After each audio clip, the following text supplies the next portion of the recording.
Assalamualaikum warahmatullahi wabarakatuh. Nama saya Nur Kamila, NPM 19124881. Di sini saya akan menjelaskan tentang langkah-langkah tafsir bir-ra'i. Sebelumnya kita sudah mengetahui bahwa tafsir adalah upaya untuk mengenal maksud dari pesan-pesan Allah Subhanahu wa taala yang disampaikan dalam kitab suci Al-Qur'an. Tafsir sendiri terdiri dari berbagai macam, karena tafsir bisa dilihat dari berbagai sudut pandang. Jadi salah satu varian tafsir itu adalah tafsir bir-ra'i. Ar-ra'i adalah keyakinan, akal, pemikiran, ijtihad, dan qiyas. Yang dimaksud di sini adalah ar-ra'i adalah ijtihad. Jadi dengan demikian kita dapat menyimpulkan bahwa tafsir bir-ra'i adalah upaya untuk menafsirkan Al-Quran dengan menggunakan ijtihad. Tafsir bir-ra'i berkembang dengan pesat, akan tetapi para ulama berbeda pendapat tentang penerimaannya. Ada yang menerima dan ada yang melarang. Nah, setelah diteliti, pendapat ulama itu ternyata hanya bersifat lafzi atau redaksional. Artinya kedua belah pihak sama-sama mencela penafsiran Al-Quran yang berdasarkan dengan ra'i atau pemikiran saja, hanya dengan hawa nafsu saja tanpa mengindahkan kaedah-kaedah dan cerita yang berlaku. Akan tetapi para ulama akan memperbolehkan penafsiran dengan ijtihad yang berdasarkan Al-Quran dan Sunnah Rasul, serta kaedah-kaedah yang mu'tabarat dan diakui sah secara bersama. Dalam penafsiran Al-Quran, apabila sebuah ayat itu makna sebuah ayat tidak ditemukan pada ayat Al-Quran, hadis Nabi, dan riwayat para sahabat, maka para mufassir akan menggunakan nalarnya untuk melakukan ijtihad dengan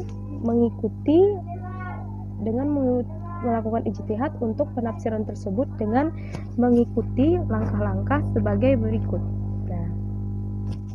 Langkah pertama yaitu mufassir memulai dari hal-hal yang berkaitan dengan pembendaharaan kata-kata, baik dari segi ilmu bahasa, ilmu morfologi, ilmu etimologi atau akar-akar kata yang memandang makna-makna yang berlaku saat turunnya wahyu.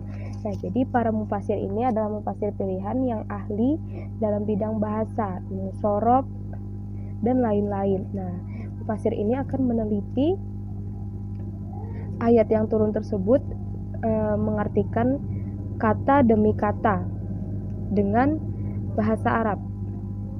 Nah, setelah itu para mufassir akan menyambungkan kata tersebut pada sebuah susunan kalimat baik secara i'rabnya atau secara sastra agar bisa dirasakan atau diketahui kejelasannya. Nah, yang ketiga, para mufassir harus mendahulukan makna yang hakikat daripada makna yang majaz. Nah, yang keempat, para mufassir harus memperhatikan dan meneliti asbabun nuzul dari ayat tersebut. Yang kelima, para mufassir juga harus meneliti dan melihat persesuaian munasabah dari ayat tersebut. Maksudnya itu menjelaskan persesuaian satu ayat dengan ayat yang sebelum dan sesudahnya, sehingga jelas diketahui bahwa Al-Quran itu bukanlah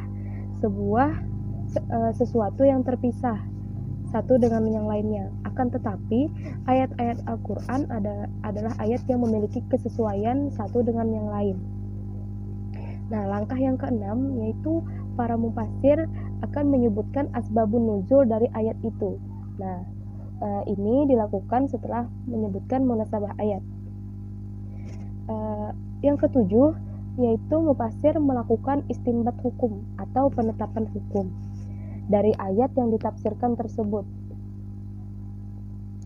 Yang kedelapan yaitu mufassir menjelaskan mufradat atau lapas-lapas baik dari sisi bahasanya sorobnya, serta asal katanya. Kemudian setelah itu mufasir mengulas susunan kata dalam kalimat tarkib dan menjelaskan i'rab, juga menjelaskan sisi balaghahnya, bayan, badi, ma'ani. Nah, setelah itu baru mufasir menjelaskan makna yang terkandung dalam satu atau beberapa ayat. Kemudian atas dasar ra'yu, mufasir hendaknya menghindari penjelasan panjang bagi pengulangan dalam Al-Quran. Nah, dalam hal ini mufasir juga hendaknya menghindari penjelasan yang tidak dibutuhkan, seperti penyebutan ilat dalam analisa nahwu, menyebutkan berbagai dalil fikih dan usul fikih serta dalil-dalil usuluddin, dan tidak menyebutkan asbabun nuzul yang tidak benar. Juga hadis-hadis fadail amal yang tidak sahih. Nah, setelah melakukan langkah-langkah di atas, maka langkah selanjutnya yaitu mufasir akan melakukan tarjih atau pengunggulan satu atas yang lain jika memang dalam satu ayat itu mengandung banyak makna, banyak sisi wujud dalam pemaknaannya. Jadi di sini apabila dari ayat-ayat itu banyak mengandung makna dan pendapat, maka para mufasir harus melakukan tarjih untuk mengunggulkan salah satu makna yang ada pada ayat tersebut. Sekian penjelasan dari saya. Salah hilaf mohon maaf. Yang benar berasal dari Allah dan yang salah berasal dari diri saya sendiri. Wabillahi taufiq wal hidayah, waridha wal inayah. Wassalamualaikum warahmatullahi wabarakatuh.